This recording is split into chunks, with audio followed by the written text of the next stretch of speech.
me to make that second phone call. Right. Yeah. Prior to that, it was not state law, which I follow, and all my deputies. Any disrespect, but you ought to be ashamed of that.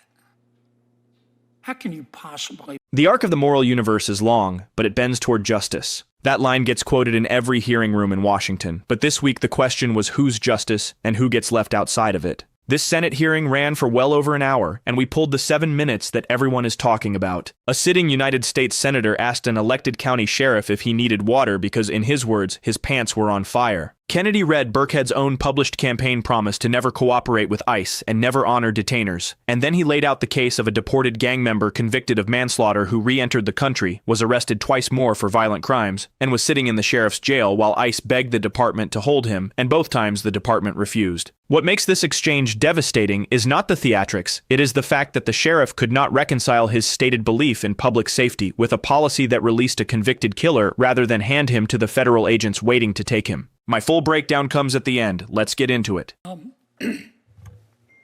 You're sheriff of Durham County. Yes, sir. Yeah, beautiful, beautiful parish. Or we call our counties parishes. Beautiful county. Is it at least part of your job to protect the public? Yes, it is. Okay. You believe that vetting people at the border is racist, do you not? I'm sorry? You believe that vetting people at the border is racist, do you not? No, I've never said that. I believe that having secure borders is important, and we have processes that allow individuals to come into the country the right way. Absolutely.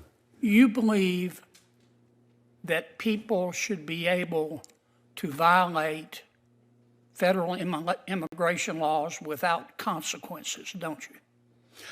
No, sir, I do not. I believe that anyone who violates federal or state law needs to be held accountable, and there need to be consequences. You don't believe in cooperating with ICE, do you? I believe in cooperating with federal authorities, as I do. A number of federal agencies I cooperate with, and I certainly would cooperate with ICE if they would cooperate with me. Okay. You were elected in 2018, Sheriff, is that right? That's correct. Okay. On April 18, 2018, you gave an interview with a media organization called Indie Week. Do you remember that? I'm familiar with the paper, yes. Okay. Here's what you said. I'm quoting you, your words, not mine. I disagree with the incumbent sheriffs. That's the guy you beat. With the incumbent sheriff's cooperation with ICE. I will make a clear and uncompromising commitment to not cooperate with ICE. As sheriff, I will not honor ICE detainers, and we will not participate in ICE roundups, end quote. Did I read that correctly? Yes, sir. Okay. In April of last year, you spoke to a group of ICE employees. Do you remember that? Not particularly, no. Okay, well, there was an article in a media organization, a media entity called the Assembly. Are you familiar with them? Do you remember? I've heard of the Assembly, yes. Yeah, do you remember giving them an interview? I give several interviews. Sure. I actually don't remember that particular one, but I'm... Okay. Well, here's what you said in the interview, apparently on the record. These ICE employees that you spoke to, you were referencing them, and you said, quote, they, these ICE officials, asked me, so Sheriff, if someone is about to be released from your jail and the detainer is about to expire, you will call us and let us know? What was my answer? You said, no, because that's not what the law says. No, I will not call ICE. End quote. Did I read that correctly? Yes, you did. Okay. And, sir, Senator, that was before the new law, which is now House Bill 318, which requires me to make that second phone call. Right. Yeah. Prior to that, it was not state law, which I follow and all my deputies follow. Sure. And so now we do make that second phone call. But ICE agents are notified whenever someone is entered processed into my jail. Do you need some water? Because I think your pants are on fire. Okay. Do you remember a gentleman by the name of Carlos Mendoza-Martinez? Not right off, sir, no. Okay. Sheriff, you should. He was in our country illegally from Mexico. He was in a street gang. Back in Mexico, he was convicted of manslaughter. And he was in your jail. And because in 2021 and 2024, Mr. Martinez was arrested for assaulting a woman and domestic violence. And ICE placed a detainer on this guy because he was in our country illegally. And he was a criminal. And he was in your jail. And you wouldn't honor that detainer, would you? I can't say that I did not honor the detainer. I can. I can say what I did honor was the conditions of the release that were issued by a judge. And so therefore, and once again, ICE was notified that they could come pick up this individual. Do you really believe in public safety? Yes, sir, I do. You would allow someone in our country, illegally, convicted of manslaughter, convicted of domestic violence, in your jail. ICE says, please hold him when his time is up. We want to get this criminal out of our country. And you said no. ICE was notified that they could come pick up the individual, and for some reason they did not. And the judge issued the conditions of release. I am a custodian. I do not determine who is released or held. I follow the court's order. Sheriff, I don't mean any disrespect, but you ought to be ashamed of that. How can you possibly be for public safety if you hate our immigration laws so much that you would let a convicted murderer back on the street? Do you really hate immigration laws that much? Senator, it's not a matter of that I hate immigration law. You could have fooled me, Sheriff. Thank you, sir. Yes, sir. Thank you for your service. You're now in charge. I got to go vote. Senator Kennedy's exchange made headlines, but the story did not end when the cameras turned off.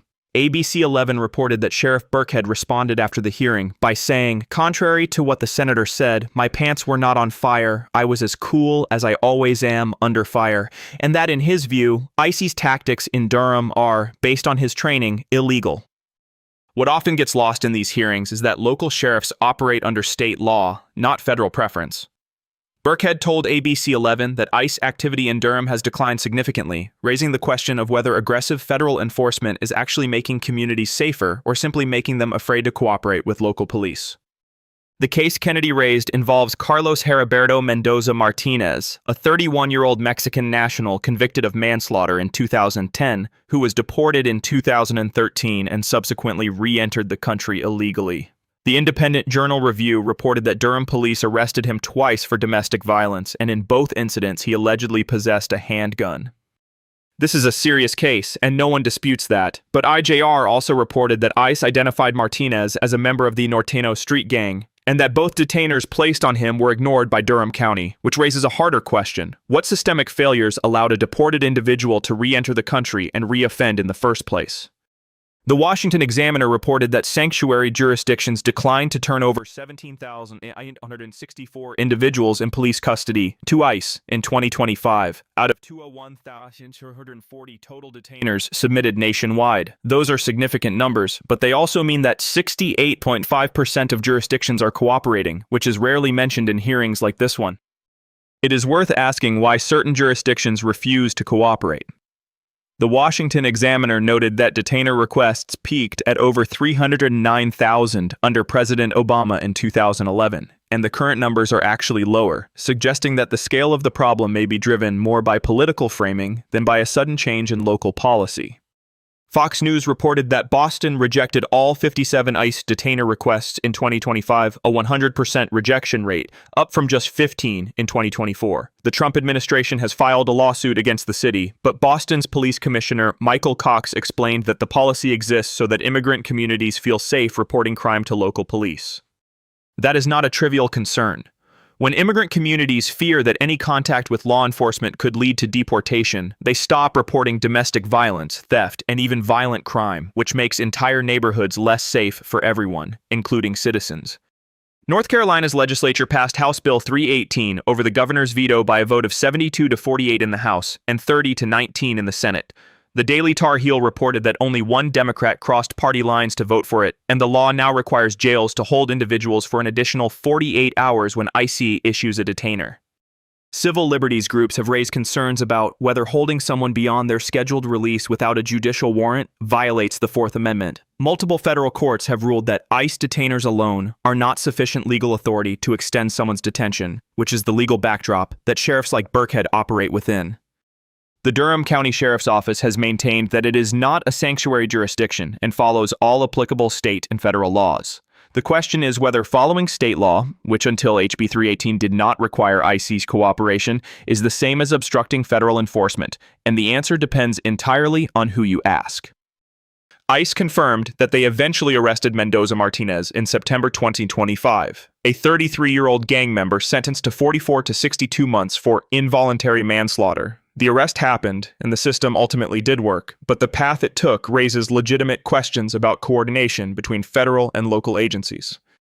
The Western Journal described Martinez as a violent non-citizen offender who poses a significant threat. That description is accurate based on his record, but it is also the description used to justify an enforcement system that sweeps up hundreds of thousands of people, the vast majority of whom have no violent criminal history.